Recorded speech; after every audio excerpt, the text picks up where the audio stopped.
this is Tori Wilson, and you are listening to InYourHeadOnline.com. Oh, yeah. Now, something everyone's been asking on the board, our Facebook, all stuff, is are you ever going to go back to wrestling? Is that something you ever think about? I will say that recently I have a little bit, just for fun, because I'm training for like personal training certification. I'm in pretty decent shape, and I feel like my body feels really good.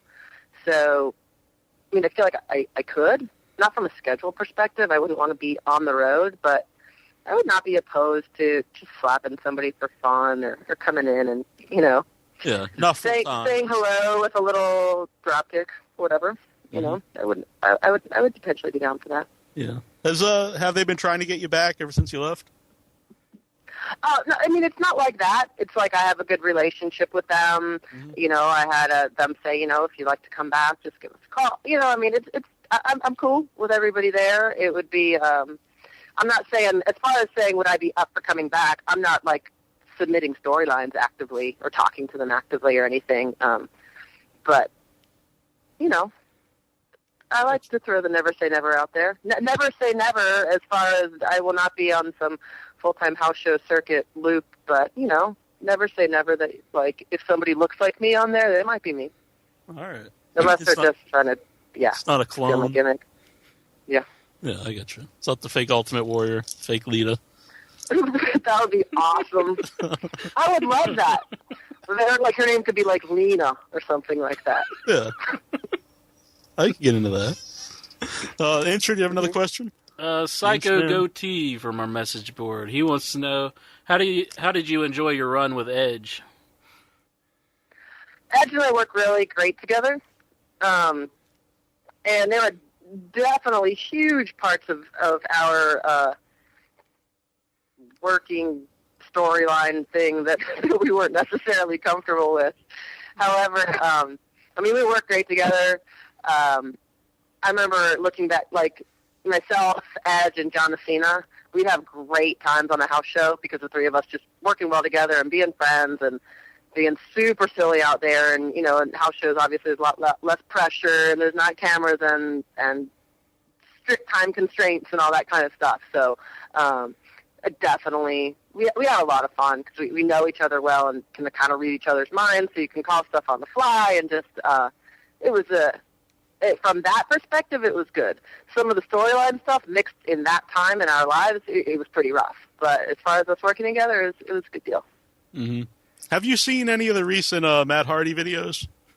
Oh my God! Like, what happened? What happened to that guy? He likes grapes.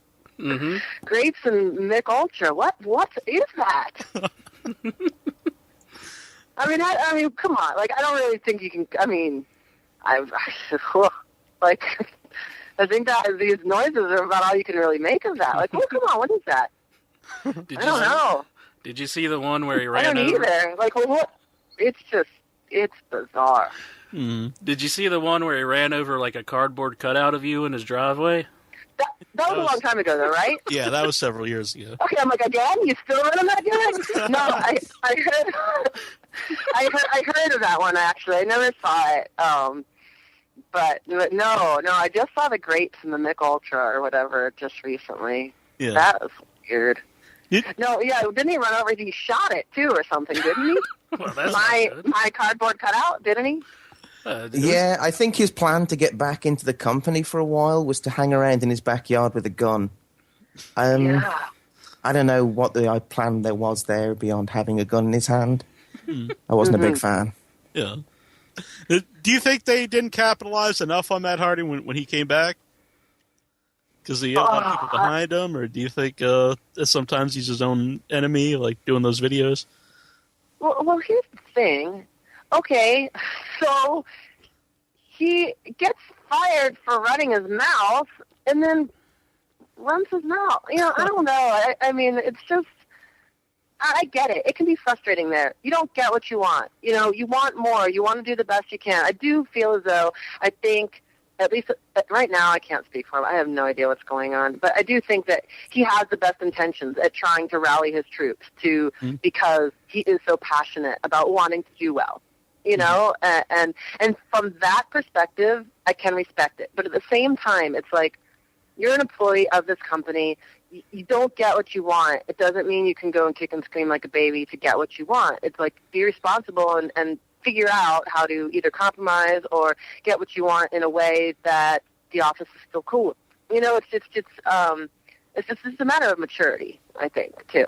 Mm-hmm. Something I always wondered was when you work with Dean Malenko, and he's coming from WCW, and I mean, you're obviously good work and everything, but was he frustrated at all because he was in a feud with a woman? Ward might have got back to me after. I believe so. Yeah. I mean, he's never been anything but professional with me. Well, I think I double negative that wrong, but you know what I'm saying. He was always cool. Like, yeah. You know what I'm saying. No, he was always cool to me to work with. Yes, I'm sure he was. You know, did he ever give me that impression? No. You know, he was always like, let's make this pay. I'm a professional. I work for this company. I'm not going to go yell and scream on the internet. I'm going to make this the best possible feud I can under the circumstances that I've been given. Doesn't mean I'm not going to bitch about it to my friends or whatever. You know what I mean? Like, so that's that, you know. I would like to see a video of Dean Malenko eating some grapes, so that'd be pretty good stuff. I don't know that you're going to get Dean Malenko to just bump for no reason, though. I mean, he's like, hey, how about someone feed me these grapes, and I don't know. Maybe so. Yeah. Holding a Paul Bear flashlight, burn flashlight. I'm still thinking about that. I think it's a good idea. Mm-hmm. Barbie, do you have a question? Yeah, Mexon asks, I read on one website that the lesbian storyline between Trish and Mickie James was first proposed to you and Mickie James. Is this true?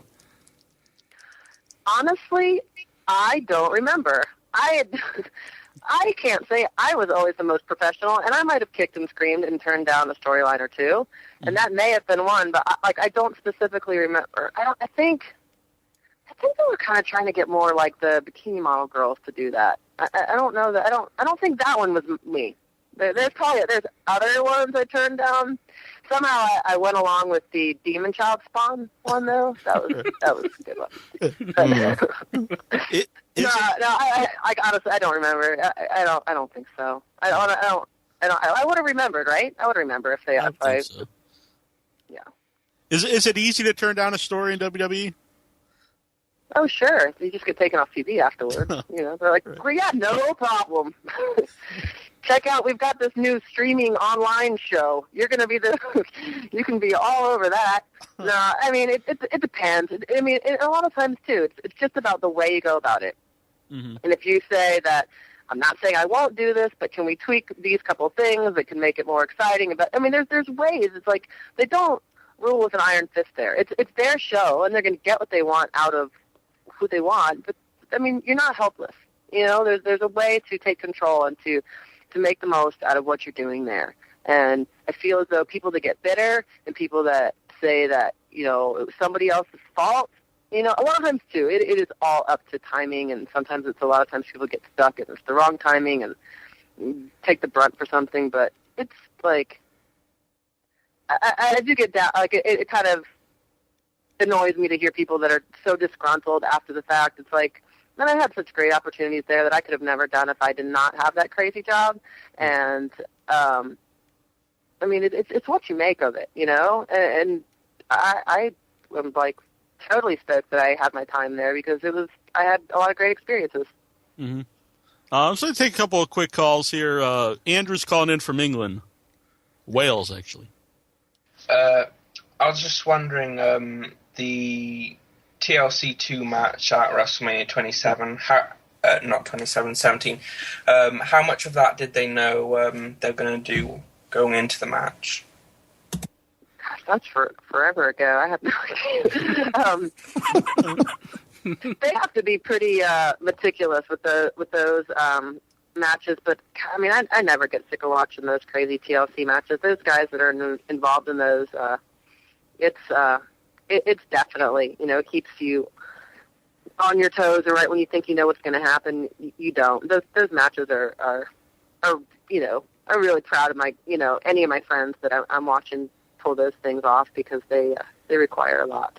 Yeah. But to answer your specific question, I do not know. Mm-hmm.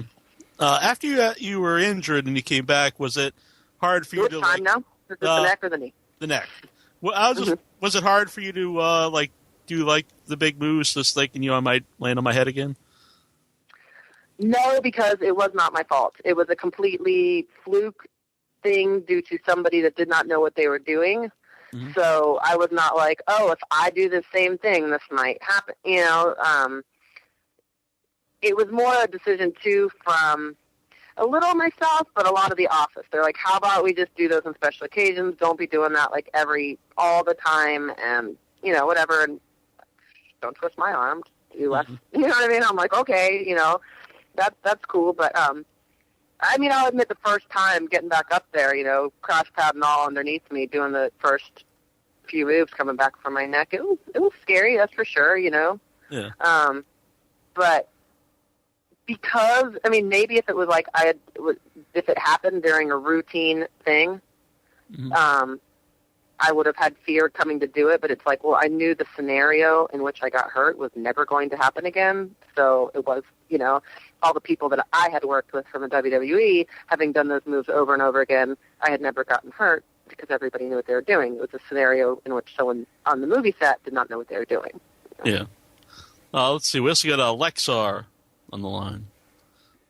How you doing, Lita? I'm good. Was that your question, Lexar? No. How do you feel when WWE retired the Women's Championship and replaced it? Are you listening to the show, Lexar? I would like to tell you this. I have a radio show. It's 9 o'clock on Sunday nights at 9, and this happens to me all the time. They'll be like, can you play Bad Religion? I'll be like, I'm playing Bad Religion right now.